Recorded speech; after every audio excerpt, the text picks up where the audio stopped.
Good evening, Ron. Thank Hi. you very much for all three for seminars. Wonderful, thank you. My question is that you said that you had the blood of our Lord examined by the Israelis. That's correct. What was their determination of that? Okay. Now, we won't be able to take second questions. I'm sorry if you're on your second one, please just step out. I love you, but we're running out of time. Real quickly, okay. Dried blood is dead blood.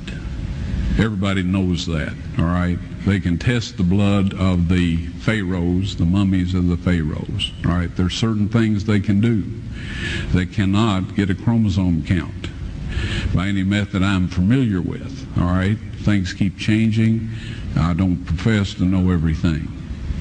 However, there's no way I know that you can get a chromosome count out of dead blood. You can get a DNA and some other things, but not a chromosome count, all right? That's done by living white blood cells. Now then, first of all, in this analysis, I took the blood into a laboratory in Israel. I asked one of the people I work with in antiquities, where is a good laboratory that does reliable work? And they said, such and such, such and such. I took it. I just said, please examine this blood and tell me what you can tell me about it. All right? They said, well, look, we're going to reconstitute it. We're going to put it in normal saline and keep it at body temperature for 72 hours with gentle swirling. All right? That's their business. That's great. I said, now I want to be there when you check it out. They said, fine. So I was back. They checked it out. I said, now, they said it's human blood. We can tell that. They did whatever tests they need to do. And then I said, take some of the white blood cells and put them in a growth medium and keep them at body temperature for 48 hours. And they said, well, that'll do no good because it's dead blood. I said, would you please do that for me? And they said, okay, we'll do it. So anyway, I said, I want to be there when you take it out and examine it. So I was back there. They took it out, examined it under a microscope, and the one technician called the other one over there, and then they called the boss over there, and they were talking Hebrew a mile a minute there for a little bit, and they looked at me and they said, Mr. Wyatt, this human blood only has 24 chromosomes in it.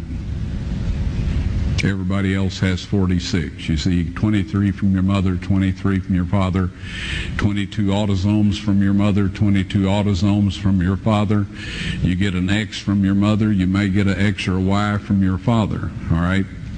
This blood had 23 chromosomes from the mother's side, one Y chromosome only. You see, the child could not have developed if they hadn't had the autosomes from the mother. So all of his physical characteristics were determined by his mother's side of the family, her autosomes. His maleness was determined by this one Y that came from a source, not a human male. Then they said, this blood is alive. And then they said, whose blood is this?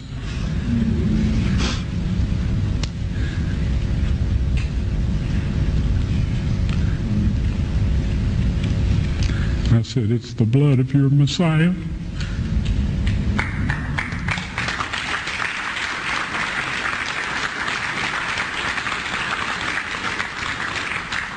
And I assure you, those men's lives have changed.